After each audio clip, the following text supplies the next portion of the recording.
Good morning students.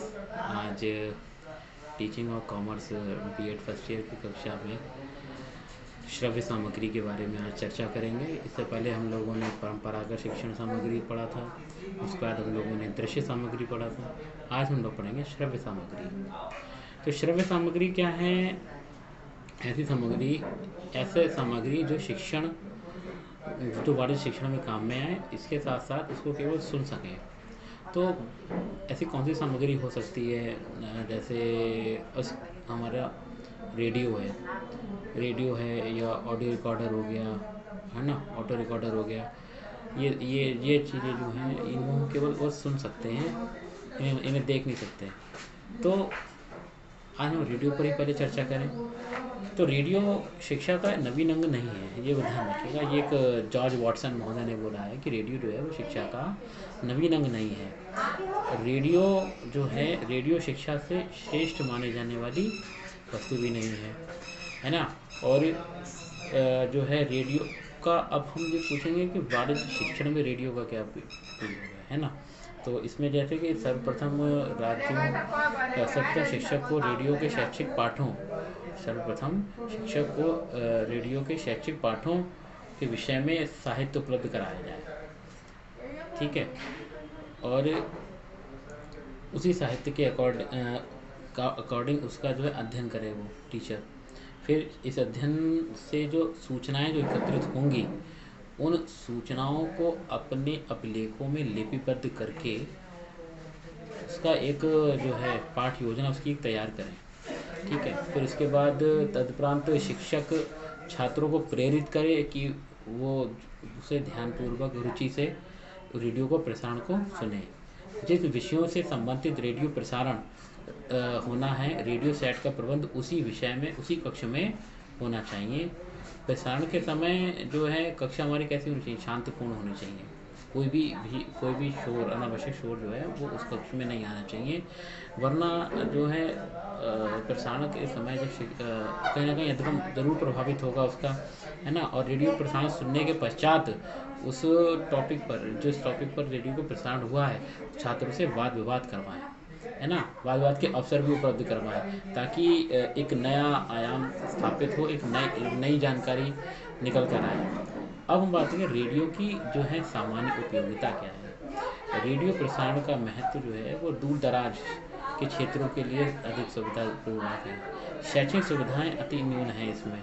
अब पुराने time में जब पहले टीवी हुआ करती थी केवल, है ना, टीवी के बाद जब लाइट चली जाती थी तो लोगों के मनोरंजन का साधन रेडियो ही हुआ करता था, है ना। उसमें प्रसारण भारती, आकाशवाणी ऐसे प्रोग्राम आते थे। इसमें लोग जो अगर बचपन की हम बात करें तो जय गंगा मैया जैसे सीरियल टाइप के उस समय भी आते थे, है ना। फिर क्या है कि रेडियो प्रसारण बढ़ती हुई जनसंख्या के संदर्भ में शैक्षिक दृष्टि से रेडियो का प्रयोग जो है वो शैक्षिक क्षेत्र में दिन प्रतिदिन बढ़ता जा रहा है ना। आज भी हम देख रहे हैं कि जैसे कुछ चैनल हैं, है ना, जैसे ज्ञान गंगा टाइप के, इस टाइप के कुछ चैनल हैं जो है प्रति सप्ताहांत में एक ना एक शिक्षा से संबंधित कोई ना कोई टॉपिक जो है इसमें डालते हैं। अब तो शिक्षा के भी चैनल बन गए हैं, सबके अलग अलग बन गए हैं। उन चैनलों पर हम अगर बात करें जाए तो इसका था कि यह साधन जो है क्योंकि कम खर्चीला है, इसलिए हर व्यक्ति इसका लाभ उठा सकता है। अब हम बात करें कि वाणिज्य शिक्षण में रेडियो की क्या उपयोगिता है। अगर वाणिज्य शिक्षण की अगर हम बात करें तो छात्रों को देश की आर्थिक नीति, विशेष रूप से आयात निर्यात की नीति का बोध हो जाता है। उन्हें विकास योजनाओं, आर्थिक नीति का जानकारी हो जाती है, बाजार भाव व समीक्षा की जानकारी हो जाती है, कृषि खनिज और वर्तमान में समय में क्या परिस्थितियाँ चल रही हैं, देश की आर्थिक स्थिति कितनी मजबूत है ना। इन सब चीज़ों की जानकारी जो है वो रेडियो प्रसारण के माध्यम से ही छात्रों को प्राप्त हो जाती है। इसके अलावा टेप रिकॉर्डर टेप रिकॉर्डर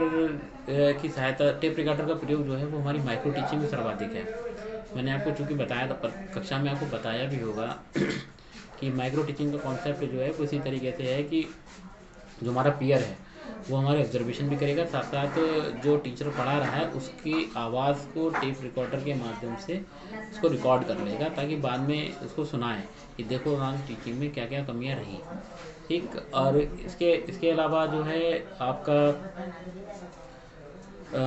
जैसे यदि किसी वैज्ञानिक या कलाकार या शिक्षाशास्त्री रणनीति का भाषण 10 बजे आने वाला है तो हम उस कार्यक्रम का कक्षा में उपयोग नहीं करेंगे, है ना। किंतु विशिष्ट भावों या विचारों को टेप रिकॉर्डर में भरकर हम उसका विभिन्न अवसरों पर अपनी सुविधा अनुसार कर सकते हैं। अगला आता है हमारा अध्यापन यंत्र।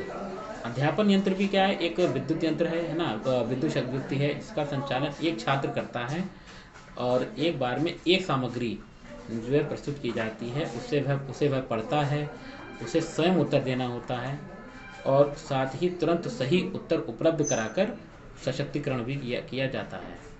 अध्यापन यंत्र विषय में कुछ विद्वान इस प्रकार से लेते हैं कि अध्यापन यंत्र विषय को पूर्व निश्चित क्रम से प्रस्तुत करते हैं, छात्र को जवाब देने के अवसर मुहैया कराते हैं और साथ ही इसके फीडबैक जो है वो तुरंत दिया जाता है। यानी ये छात्र द्वारा ही संचालित है और छात्र ही उसको रिकॉर्ड करते हैं और रिकॉर्ड करने के बाद छात्र ही उसको जो है फीडबैक भी देते हैं।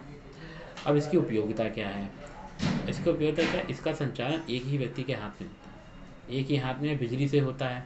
दूसरा, इसके द्वारा सीखने के अंतर्गत प्रत्येक छात्र को जो है अभिक्रमित सामग्री यानी जो इंस्ट्रक्शन मटेरियल है उसमें दिए गए हर प्रश्न या प्रश्नों के उत्तर देने पड़ते हैं। छात्र के उत्तर देने पर वह यंत्र उसे सही उत्तर दे देता है और आगे बढ़ जाता है। ये तो एक क्विज टाइप का है ना। और मैं देखता हूँ कि आज के टाइम में हम देखते हैं कि टीचिंग से रिलेटेड कई क्विज पड़ी होती हैं, ऐप पर भी पड़ी होती हैं, ऐप भी आ रहे हैं, या जैसे ऑनलाइन एग्जाम्स होते हैं ना, ऑनलाइन एग्जाम में क्वेश्चन आ गया, बच्चे ने उसका उत्तर दिया, वो तो तुरंत ही पता चल जाता है कि वो सही है गलत है। सही होता है तो वो ग्रीन कलर में आ जाता है और रेड, गलत होता है तो वो रेड में आ जाता है। इसके अलावा इसके द्वारा छात्रों में इसके अच्छा इसमें क्या ना, इसमें इस पूरे जब तक वो क्विज चलती रहती है छात्र पूरी तरीके से सक्रिय रहते हैं और नया प्रश्न क्या आने वाला है उसके लिए प्रति उत्सुकता भी उनके अंदर जागृत हो जाती है। अच्छा, सही उत्तरों का जैसे जैसे क्रम बढ़ता जाता है छात्रों में आत्मविश्वास भी बढ़ता जाता है अपने विषय के प्रति। इसके साथ साथ उन्हें ये भी जानकारी हो जाती है कि हमारी जो जानकारी है उस विषय के प्रति वो हमारी कितनी है। अगर कहीं ना कहीं कमियां होती हैं उसके बाद क्या होता है ना कि जब कोई सारी ख़त्म हो जाती है तब लिख के आ जाता है कि कौन सी फील्ड आपको मजबूत है, कौन सा फील्ड आपका कमज़ोर है। तो छात्रों को ये पता चल जाता है। इससे जब उन्हें ये पता चल जाता है तो छात्र उन फील्डों पर काम करना ज़्यादा पसंद करते हैं जिन पे उनका हाथ कम है या कमज़ोर है। इसके साथ साथ लेकिन ऐसा भी नहीं है कि जिस फील्ड में आपका हाथ कमज़ोर है तो आप केवल उसी पर ध्यान दें, हम उस पर भी ध्यान देना है जिस फील्ड में हमारा हाथ मजबूत है। ठीक है, क्योंकि कमज़ोर के चक्कर में हम मजबूत को इग्नोर नहीं कर सकते। ठीक, इसके बाद हमारा आता है दृश्य। अगर दृश्य सामग्री के अंतर्गत हम बात करें तो हमारा ये है प्रोजेक्टर, है ना। प्रोजेक्टर भी क्या एक जो है विजुअल है। ठीक, और इसमें क्या है, जैसे प्रोजेक्टर में क्या होता है, जैसे अपनी पीपीटी के थ्रू हम एक प्रेजेंटेशन देते हैं, तो अपनी तैयारी करके आ गए और तैयारी करने के बाद हमने क्लास में उसको प्रेजेंट किया। जैसे आज हमारा टॉपिक अगर रोजनामचा के नियम हैं, उन्हें अगर हम पढ़ाना है तो उसे बिल्कुल रोजनामचा क्या है, इसकी परिभाषा क्या है, इसकी विशेषताएं क्या हैं और इसका यूज़ जो है वो पहली बार कब हुआ और इसके क्या क्या नियम हैं, है ना, खाते कितने प्रकार के होते हैं। तो ये टाइप की हमने प्रेजेंटेशन तैयार कर दी। प्रेजेंटेशन तैयार करने के बाद हमने बच्चों को जो है इसमें क्या होता है, इस प्रोजेक्टर में क्या होगा कि टीचर या कोई भी प्रस्तुत करता वो सक्रिय होता है और बाकी के छात्र जो है वो निष्क्रिय होकर उसको केवल सुनते हैं। ठीक है। अच्छा, जब ये प्रोजेक्टर का जो प्रोग्राम चल रहा हो जहाँ पर भी पूरे कमरे को अंधकार युक्त कर दिया जाता है। ठीक है, अंधकार युक्त कर दिया जाएगा और जो है वो ध्वनि रहित भी कर दिया जाएगा ताकि कोई दूसरा जो है घटक जो है वो प्रसारण को प्रभावित ना करे। ठीक, इसके अलावा धीरे धीरे जैसे जैसे छात्र या प्रस्तुतकर्ता पढ़ाना शुरू कर देता है वैसे वैसे बच्चों का जो पढ़ने वाले जो हैं वो उनका ध्यान उसी तरफ आकर्षित रहता है। अच्छा, ये बात भी ध्यान रखना है, जब प्रोजेक्टर पर जब हम प्रेजेंटेशन अपनी तैयार करते हैं तो फॉन्ट साइज उतना होना, ज़्यादा छोटा भी ना हो बहुत बड़ा भी ना हो, है ना, और उतना बड़ा तो होना चाहिए ताकि पीछे वाली रो भी उसको आसानी से देख सके। अच्छा, चूँकि प्रोजेक्टर के थ्रू अगर हम काम कर रहे हैं तो इसके कुछ जहाँ इसके फ़ायदे भी हैं वहाँ कुछ कमियाँ भी हैं, क्योंकि ये पूरी तरीके से विद्युत संचालन पर निर्भर करता है। तो लाइट चले जाने के बाद कहीं ना कहीं शिक्षण अधिगम जो है वो बहुत प्रभावित अवश्य होगा, है ना। और इसके साथ साथ जो है हमारा अच्छा, इसकी अब हम उपयोगिता के बारे में बात करें तो प्रारंभिक कक्षाओं में इसका उपयोग जो है वो लाभप्रद है। सुविधाजनक होने के कारण इसका कक्षा में कहीं भी प्रयोग किया जा सकता है। स्लाइड प्रेजेंटेशन करने से पूर्व शिक्षक छात्रों को उनकी जानकारी दे देता है कि वो आज क्या बच्चे सीखेंगे। इससे उस विषय को अधिक मनोवैज्ञानिक रूप से तैयार किया जाता है। फिर काम आता है फिल्म स्ट्रिप्स। फिल्म स्ट्रिप्स में क्या आता है कि फिल्म की पट्टियाँ उस जो है आशय लंबी पट्टियों से है जिन पर एक निश्चित क्रम या लड़ी के रूप में फोटोग्राफ बने होते हैं। ठीक है, दूसरे शब्दों में फिल्म स्ट्रिप पर जितने भी चित्र बने होते हैं उनके प्रोजेक्टर द्वारा क्रमबद्ध रूप से उनको प्रदर्शित किया जाता है। या घटना या कोई विषय वस्तु को सुनियोजित ढंग से हमने इसको फोटोग्राफ ले लिए और उनको हमने जो है एक एक करके हम जो है उसको प्रोजेक्टर के थ्रू उसको हम दिखा रहे हैं। तो ये जो आज हमने जो विजुअल ऑडियो और विजुअल हमने दोनों सामग्री को आज जाना। और अगला हमारा लेक्चर जो होगा वो हमारा ऑडियो वीडियो या ऑडियो विजुअल दोनों, श्रव्य दृश्य सामग्री दोनों होगा। पहले हमने श्रव्य पर बात करी, दृश्य पर बात करी थी, फिर हमने श्रव्य पर बात करी। अब अगले लेक्चर में हम बात करेंगे श्रव्य और दृश्य सामग्री दोनों पर। ये जो आज ये लेक्चर चल रहा है इस लेक्चर को आप लोग बहुत ध्यान से समझिएगा और एग्ज़ाम में चाहे इंटरनल एग्ज़ाम हो या एक्सटर्नल एग्ज़ाम हो आने के 100% चांस, इसलिए आप इस लेक्चर को बहुत ध्यान रखिए। Thank you class.